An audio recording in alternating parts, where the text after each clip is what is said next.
Olha só, ele é mestre em Medicina e Saúde Humana pela EBMSP, depois ele vai explicar. Ele é especialista em fisioterapia em UTI, é também docente da Uninasal, professor lá da Uninasal. Ele é coordenador do serviço de fisioterapia do Hospital Unimec. Tem mais. Ele é sócio-diretor da Support Reabilitação Cardiopulmonar. Tá bom pra você? Tem mais. Ele é membro efetivo da Asobrafir, que ele vai explicar o que é também. É o doutor Danilo Rocha Caracas. Doutor, o senhor, não vou lhe perguntar a sua idade para não ser... né? Parece uma pessoa tão jovem e tão jovem com tantas graduações. Seja bem-vindo aqui ao programa Rádio Chofé. Obrigado pela paciência também, né? Chegou mais cedo, mas de ter esperado até agora. Olá, bom dia. Quase boa tarde, né? Boa tarde. Queria agradecer o convite e o espaço determinado aqui pela rádio. A Uninasal que fez essa inter-relação aqui para que a gente pudesse estar aqui discutindo esse assunto tão importante. Pois é, né? Na verdade, a gente começa cedo, né? Quando a gente busca o caminho acadêmico, teoricamente, a gente começa cedo e Você aí... começou bem cedo, assim. Que quando me mandaram sua foto, que a gente pede a foto do entrevistado, que a gente faz um card, né, para espalhar nas redes sociais, para anunciar pro pessoal dos grupos da entrevista. Aí eu falei, ele deve ter mandado uma foto aqui quando ele tinha 25 anos e tal. Eu acho que quando chegar lá deve ser um senhor. Não, ele é mais jovem. Eu falei, rapaz, esse cara, como ele se formou em medicina, tinha 15 anos. A água de conquista faz bem. Deixa eu te falar, aqui você está falando que está escrito membro efetivo da Asobrafir. O que é a Asobrafir? Isso, a Asobrafir é a Sociedade Brasileira de Fisioterapia Respiratória e Cardiovascular.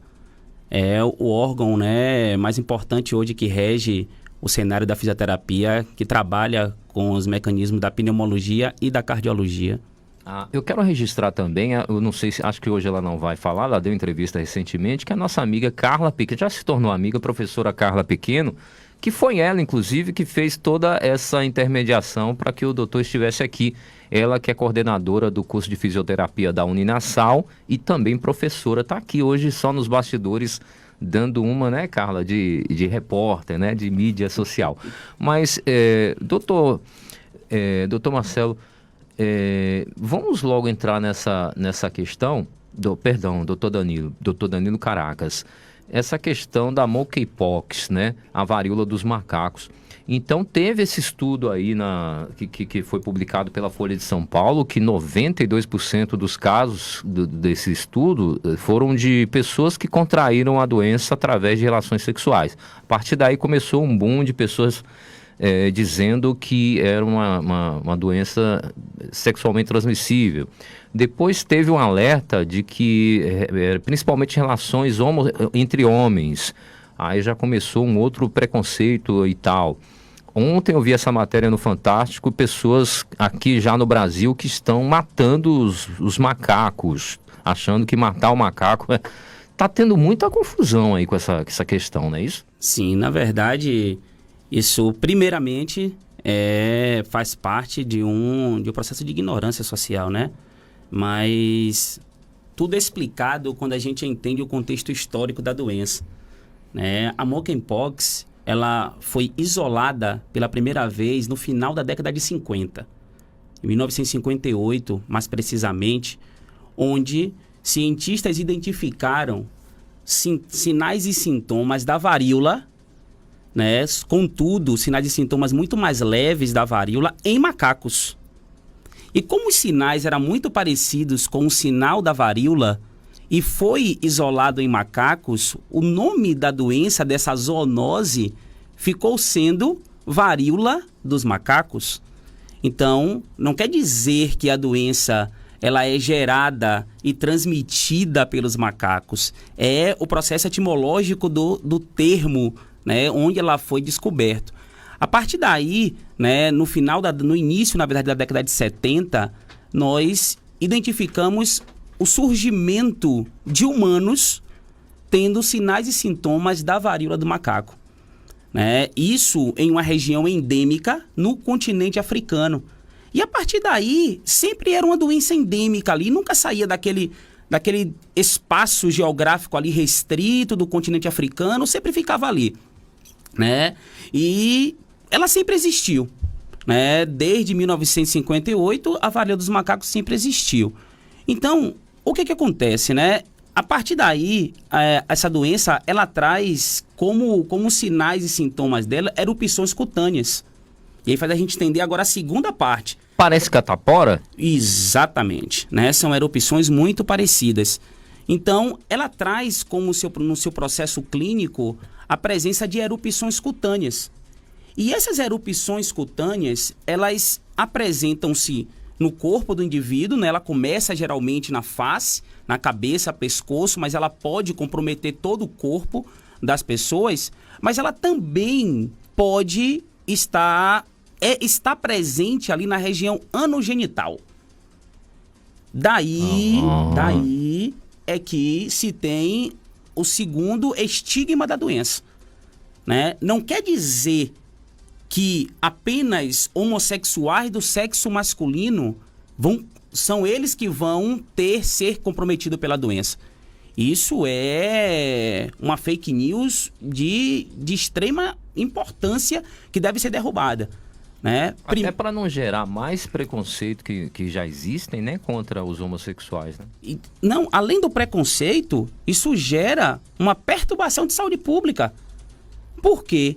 Porque se as pessoas, né, já têm um preconceito com a homossexualidade e agora a doença chega e traz ainda mais esse estigma, isso vai fazer com que as pessoas que não são homossexuais, que podem estar contaminadas com os sintomas da doença, fiquem com vergonha de procurar ajuda médica, com medo do estigma, do preconceito que pode advir sobre ela. O cara fala, estão dizendo que é doença de gay. Isso. Se eu for lá no posto de saúde e identificar, vamos chamar de gay. Exatamente, esse é o problema.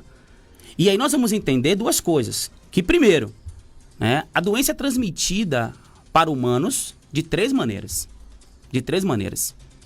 A primeira maneira, através de fluidos corporais de animais silvestres que não tem nada a ver com macaco.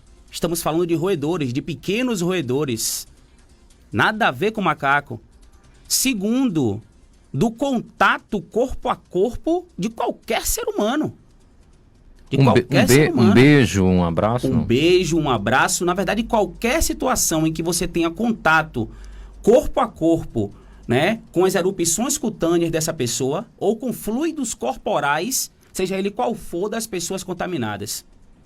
E terceiro, por utensílios de utilização, compartilhamento de utensílios de pessoas contaminadas. A saliva contamina? A saliva contamina.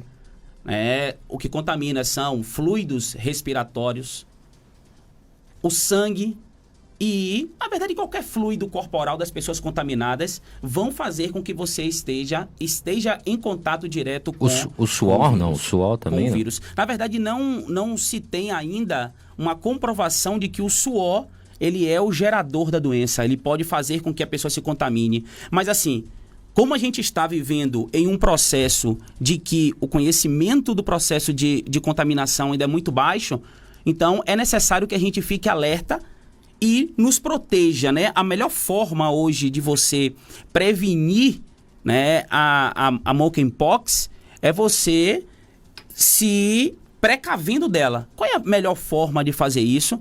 Se você tem sintomas característicos que lhe faz pensar em um caso suspeito, você deve procurar ajuda médica o mais rápido possível e manter um isolamento social e rígidos controles de higiene. Muito rígidos controles de higiene. Qual seria, assim, a gente sabe que o que é fazer uma higiene, mas o senhor poderia focar principalmente assim assada a higiene? Pronto, vamos lá. Olha só, primeiramente, antes de até falar da questão da prevenção, é necessário que a gente entenda algumas coisas, né? Qual é o que me faz ser um caso suspeito? Interessante. O que me faz ser um caso suspeito? Porque nós temos 4 condições, né? Nós temos uma condição que é chamada de caso suspeito, de caso confirmado. Nós temos, e o terceiro é o que a gente chama de caso descartado. O que é um caso suspeito? Um caso suspeito são pessoas que apresentam os sinais e sintomas da monkeypox. Qual é os principais sinais e sintomas? A gente acaba muito falando, né, sobre aquelas erupções cutâneas que a televisão, né, a mídia acaba propagando ali, é uma condição correta, contudo, aquilo ali só aparece, né, aqueles sinais ali, aqueles sinais clínicos das erupções cutâneas, eles só aparecem após 1 a 3 dias do início da febre. Então a febre seria o primeiro sinal. Um dos primeiros sinais. Mas a gente também não pode criar um alarde de qualquer febre ser caracterizada como monkeypox. Então, ela teria que vir acompanhada de que essa febre? Então, acho que são 3 coisas, me parece. Isso, vamos lá. Olha só, primeiro, a doença ela tem um período de incubação que vai variar de 3 a 16 dias, podendo até chegar a 21 dias. Ou seja, se contamina hoje, os sintomas elas só vão apresentar-se depois de 3 a 16 dias. Então o sujeito já está contaminado quando tem já sintoma. Já está contaminado, mas ele não contamina. Ele não contamina. Entendi, ok? entendi. Então, ele não contamina. Pelo menos o que a ciência hoje nos mostra é que o período de contaminação... E aí aparece o seguinte, vamos para a segunda fase depois do período de incubação. A pessoa vai apresentar febre, dor no corpo, cefaleia. Né? São os principais ali sintomas clínicos, sinais e sintomas clínicos desse paciente, desse caso suspeito. A partir do primeiro ao terceiro dia, podem surgir erupções cutâneas. E é essas erupções cutâneas que contamina. O processo de contaminação da monkeypox, ela só é iniciado a partir da presença das erupções cutâneas. E olha que interessante, a pessoa para de contaminar quando as erupções cutâneas desaparecem. Entendi. Então, existe esse espectro. Então, apareceu, tô com febre, comecei a observar que está apresentando umas bolinhas, né, vesiculares na minha pele com um líquido transparente ou mesmo um líquido esbranquiçado na minha pele, eu devo procurar obrigatoriamente ajuda médica. Então, olha, doutor, no caso, né, pessoas que não andam tendo muito contato físico, vamos dizer assim, com outras pessoas, é muito difícil de se contaminar, né? Muito difícil de contaminar, porque na verdade o contato, ela vem do contato físico, né, humano-animal contaminado, silvestre roedores, que principalmente, qualquer silvestre roedor vai me contaminar, não, calma.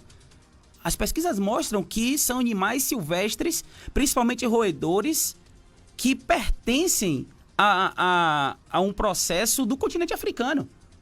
A não ser que você venha de lá, traga um animal para cá e você vai contaminar. Então não é para criar um aperto de mão também não tem nada a ver não, né? Pronto, olha só. Um aperto de mão em pessoas que têm vesículas contaminadas na pele vai te contaminar. Pelo sim, pelo não, aquela coisa que a gente aprendeu na pandemia de cumprimentar dando aquele soquinho. É bom continuar, né? É bom continuar. É bom continuar. Já a máscara, nesse caso, não tem nada a ver. Pronto. A máscara tem a ver, sim. Tem. Olha aí, não sabia. Por quê? Porque através, na verdade, de um espirro, através das gotículas da saliva, você pode ser contaminada. Olha só, quem anda dentro de ônibus muitas vezes, né? Um ônibus lotado. Acontece, tem gente que, né? Ainda que tente colocar a mão na boca, você vê que não teve jeito. Pá, dá aquele espirro aí. Contamina, né? Assim, ela não tem um poder de contaminação, um poder de virulência igual tão forte quanto a Covid. Não. Né? Ela não tem esse poder de virulência tão forte quanto a Covid. Até porque o que se sabe é que para que a gente seja contaminado pela saliva, é uma doença de contaminação tempo-dependente. Então, eu preciso ter um contato com esse fluido um tanto quanto permanente. Daí o estigma sexual. Entendi. Daí o estigma sexual, pelo beijo... Pelo beijo, pela relação sexual. As nossas amigas gestantes, né? Elas precisam de um cuidado especial. A gestante, ela passaria para o feto a varíola, caso ela se contaminasse? Sim, passa. E como seria essa criança que já nascesse com a varíola? Seria risco maior? Um risco maior. né, de ter alguma alteração teratogênica. Né? Então, O que é teratogênica? Teratogênica são alterações fetais, né? Que a criança vai nascer com algum tipo de problema. Pode ir para o cérebro da criança? Pode. Ali na pode formação? Gerar. Ainda é uma incógnita muito grande para a gente, mas o que se sabe é que existe a contaminação, né, da mãe para o feto. Então, assim, quais são os grupos que a gente tem que ter muito cuidado? Os pacientes que são imunocomprometidos, são aquelas pessoas... Imunossuprimido é que fala, né? Imunossuprimidos, né? São aquelas pessoas que têm, né, que fazem quimioterapia, radioterapia, são pessoas transplantadas, então os pacientes oncológicos, crianças e gestantes. São 3 grupos que são considerados hoje pela OMS como grupos de risco para monkeypox. Mas tem risco de morte? Olha só, a gente pode fazer algumas comparações. A varíola, que já foi erradicada desde a década de 80, ela tinha uma mortalidade de 30%, a mortalidade que a gente considera uma mortalidade alta. A mortalidade da monkeypox nos países endêmicos é uma mortalidade que vai variar entre 3% e 11%. Bem baixa, hein? Bem baixa. No Brasil, a mortalidade é de 0,022%. Então, mortalidade muito baixa. Hoje, né, eu, antes de vir, peguei o relatório, a situação epidemiológica do Brasil, publicada no dia 8 de agosto pelo Ministério da Saúde, e lá ele fala o seguinte: atualmente nós temos no Brasil 2.293 casos confirmados e apenas um óbito que foi em Minas Gerais. A gente só teve um óbito. Então, a mortalidade é muito baixa. Não é e a mortalidade está muito associada a doenças oportunistas. Isso que eu ia perguntar, doutor. Eu lembro que a gente falava aqui, fulano morreu em decorrência da contaminação da Covid. Porque a Covid, ela trouxe à tona uma doença que a pessoa convivia há muito tempo, né, crônica, mas a Covid dá aquela chacoalhada e faz a doença matar a pessoa. Sim. A varíola tem esse poder também? Olha só, o que acontece é que as mortes por monkeypox, ela não é morte diretamente relacionada à doença, e sim por doenças oportunistas, né? A sepse, que são ela abre, processos, né, infecciosos. Abre a porta. Isso, ela dá espaço para que processos infecciosos ou outros processos virais ou fúngicos possam comprometer esse paciente. Então, a gente não vai ter categoricamente um grande número de mortes relacionadas a monkeypox, porque ela é uma doença categorizada como uma doença de grau leve quando a gente fala de morbimortalidade. Então, existe vacina, a vacina serve? Como é que é a questão da vacina? Já era para o sem aqui estar querendo fazer críticas a governos, mas já era para o governo estar vacinando? Como é a sua opinião sobre isso? Pronto, vamos lá. O grande problema, né, aconteceu quando agora, no mês passado, de julho, a OMS determinou a monkeypox como uma emergência de saúde pública de importância internacional. Isso fez criar os alardes, né? Criar os alarmes para que a doença, em função da doença, né? Até com medo da gente ter uma segunda pandemia, uma montada na outra, isso seria realmente uma catástrofe para todos os cenários de serviços públicos do mundo. Mas em relação à vacina, o que acontece? Hoje a gente não tem nenhuma vacina catalogada no Brasil para monkeypox. Já existe a vacina para varíola, e o que se tem é que já se fala em uma vacina para monkeypox. Mas qual é a diferença básica da varíola para a varíola dos macacos?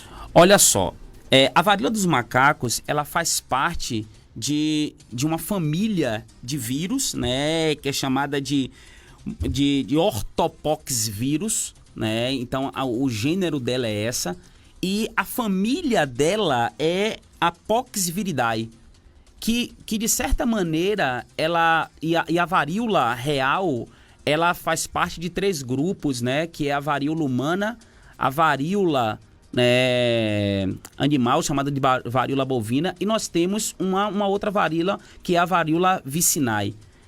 Elas não fazem parte de um mesmo gênero, mas as suas características clínicas são muito parecidas. Então, se fala que as pessoas que foram vacinadas pela varíola são pessoas que têm uma proteção para a monkeypox.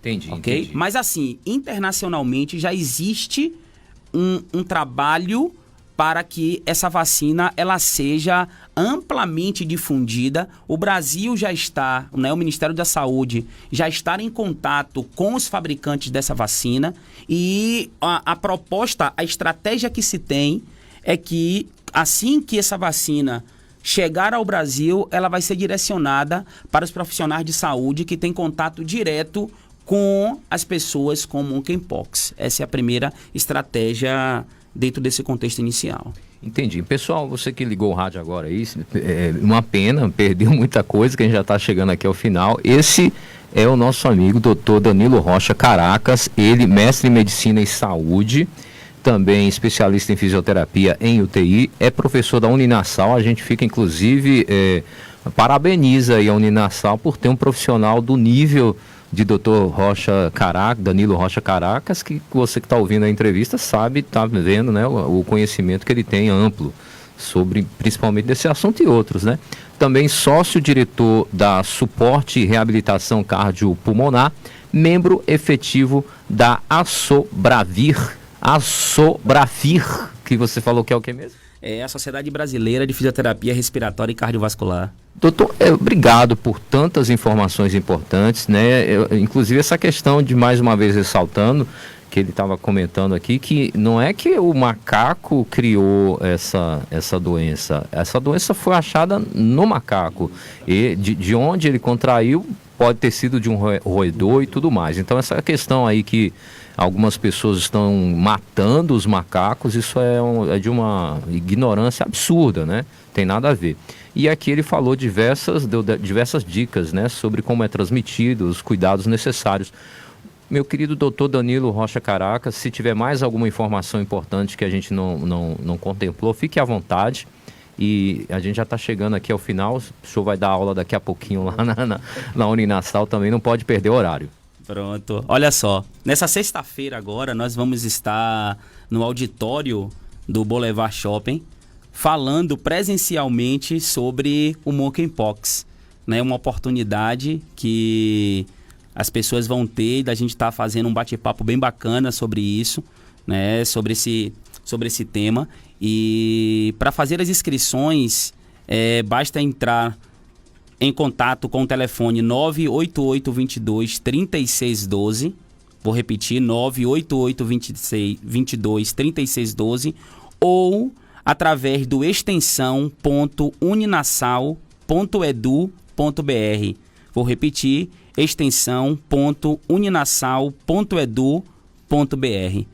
E aí eu vou aproveitar também o espaço, vou agradecer novamente a Uninasal, né, a professora Carla, a Rádio Melodia, pelo acolhimento, né, o programa Rádio Chofé, né, fiquei muito à vontade, foi um bate-papo muito bacana e muito obrigado.